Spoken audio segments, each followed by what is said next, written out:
स्वागत है आप लोगों का इस वीडियो में। क्वेश्चन नंबर 37 मैं सॉल्व करने जा रहा हूँ। प्रोजेक्टाइल मोशन का क्वेश्चन है, ठीक है। तो आपको बेसिक इक्वेशंस ऑफ मोशन ही लगाने होंगे, है ना, कांस्टेंट एक्सीलरेशन वाले इस क्वेश्चन को सॉल्व करने के लिए। बस एक्स डायरेक्शन में अलग और वाई डायरेक्शन में अलग, और टाइम का रिलेशन होगा उन दोनों के बीच। तो क्वेश्चन कह रहा है a person standing on the top of A Cliff, है ना। क्लिफ को मैं एक टावर हाइट, है ना, एक बिल्डिंग की तरह ही बना दिया हूँ। 171 feet high, has to throw a packet to his friend standing on the ground 228 feet horizontally away। देखिए मैंने पहले इस लैंग्वेज को मैंने डायग्रामेटिकली रिप्रेजेंट किया है, तो सबसे इम्पॉर्टेंट यही होता है फिजिक्स में, ठीक है। आप इस पर थोड़ा ध्यान रखा करें। If he throws the packet directly aiming at the friend with A speed of 15 feet per second. अब देखिए यहाँ फिजिक्स है ना कैसे रियल लाइफ में यूज आती है। अब कोई भी आदमी यही सोचेगा जो फिज़िक्स नहीं पढ़ा हो कि मेरा फ्रेंड यहाँ पर है तो डायरेक्ट उसको एम करके मतलब फेंको, है ना, उसको एम करके फेंको। और अच्छा खासा स्पीड से भी फेंका गया, 15 फीट पर सेकेंड से फेंका गया, ठीक है। तो पूछा गया है, ऑब्वियसली वो वहाँ नहीं गिरेगा, क्यों, हमको और आपको फिज़िक्स आती है ना, तो वो कहीं इधर गिर जाएगा। तो वही पूछा गया है कि कितना है ना दूर, फ्रेंड से कितना दूर है ना वो क्या कहता है गिर जाएगी, है ना, पैकेट। फ्रेंड से कितना दूर वो पैकेट गिर जाएगी, यहाँ पर पैकेट था। तो बताइए क्या वो सीधा जाएगी क्या? बिल्कुल नहीं सीधा जाएगी। तो वो ऑब्वियसली ऐसे करके मुड़ते मुड़ते मुड़ते मुड़ते ऐसे आज गिर जाएगी, है ना। मैं थोड़ा ज़्यादा दिखा रहा हूँ, है ना, ये ऐसे करके यहाँ पे गिर जाएगी। क्लियर है ये चीज़? तो वही ये डिस्टेंस पूछा गया है, ये डिस्टेंस पूछा गया है एक्स, है ना, एक्स की वैल्यू क्या होगी, ठीक है। तो अब मैं क्या कह रहा हूँ कि यू की वैल्यू हमें पता है, तो मुझे ये एंगल बस काश किसी तरह पता चल जाए, थीटा एंगल। अच्छा ये थीटा होगा तो ये भी थीटा होगा, आप ये भी समझ रहे हो, है ना। क्या यहाँ से आपको कुछ दिख रहा है?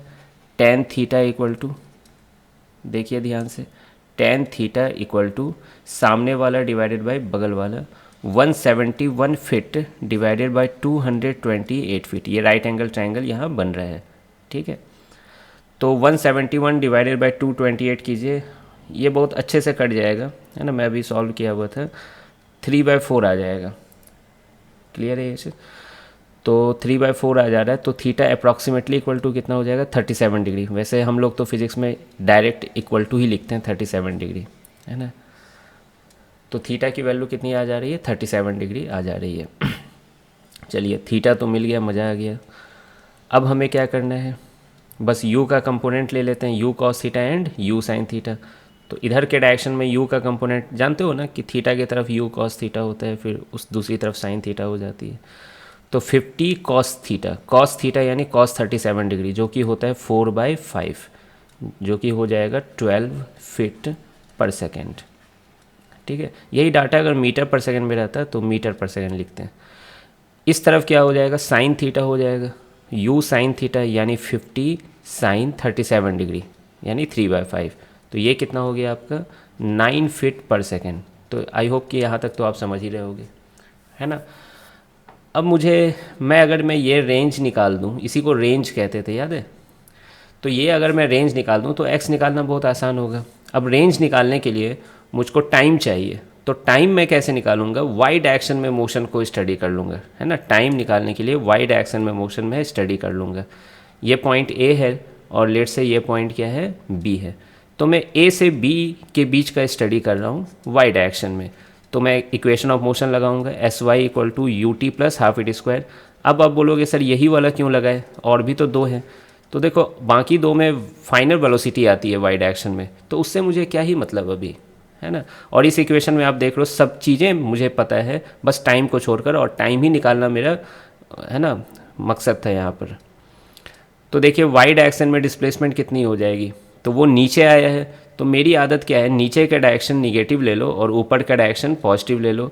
इधर का डायरेक्शन पॉजिटिव ले लो, ठीक है, पॉजिटिव एक्स डायरेक्शन, है ना। ये मेरी आदत है, शायद आप में से बहुतों की भी यही आदत होगी। बाकी आप नीचे भी पॉजिटिव ले सकते थे, ऐसा कुछ, है ना, वो स्ट्रिक्ट रूल नहीं है। तो वाई डायरेक्शन में डिस्प्लेसमेंट कितनी होगी? -171, ठीक है। यू वाई कितना हो जाएगा? -9, देख रहे हो -9 वाई डायरेक्शन में इनिशियल वेलोसिटी कितनी है 9 है, और नीचे है इसलिए मैं -9 लिखा हूँ। टी प्लस हाफ ए वाई की वैल्यू कितनी हो जाएगी। अब देखो सारा डाटा यहाँ फिट में दिया हुआ है तो आपको पता होगा acceleration due to gravity approximately equal to 32 feet per second square होती है, तो मैं वही वाला यूज कर रहा हूँ हाफ। अच्छा वो भी नीचे है तो -32। अब आप बोल रहे होगे सर आप पॉजिटिव लेते हैं तो इतना माइनस देखने को नहीं मिलता, तो क्या माइनस से डरते हो क्या, है ना। तो ये वाला आ गया, ये 2 से कट जाएगा तो 16 हो जाएगा, इसको इधर ले आओ तो 16t² आ जाएगा, और ये -90 इधर जाकर +90 हो जाएगा, और ये -171 बचा रहेगा इक्वल टू 0। ठीक है, क्या ये बहुत प्यारा सा क्वाड्रेटिक इक्वेशन बन गया, नहीं बहुत गंदा सा, सॉरी। -9 है ना, -b plus minus √b² -4ac, मैं माइनस को बिल्कुल नहीं लिख रहा हूँ क्यों, टाइम निगेटिव नहीं हो सकता। b² यानी 81 -4ac तो प्लस हो जाएगा ये, है ना, यहाँ -1 ऑलरेडी है, 4 × 16 × 171, ठीक है, बाई 2a 2 × 16। अब आप जब इसे सॉल्व करोगे, है ना, तो ये स्क्वायर रूट देखने में बहुत गंदा लग रहा है, लेकिन मैंने अभी सॉल्व किया तो देखा कि बहुत अच्छा परफेक्ट स्क्वायर रूट बन रहा है ये 105 का, ठीक है, बाई 32।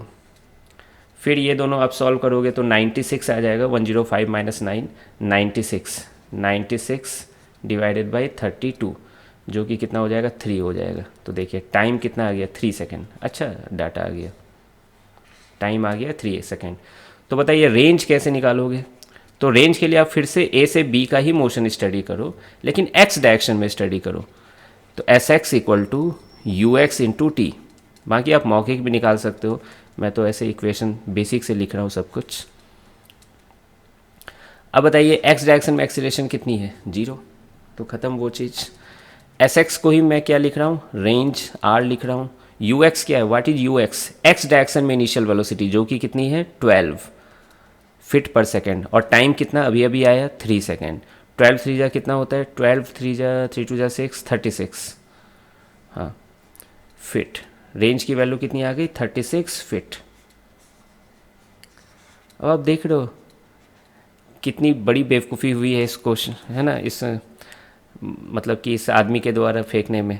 228 फीट दूर है फ्रेंड, और वो जो फेंका वो 36 फीट ही आ पाई है।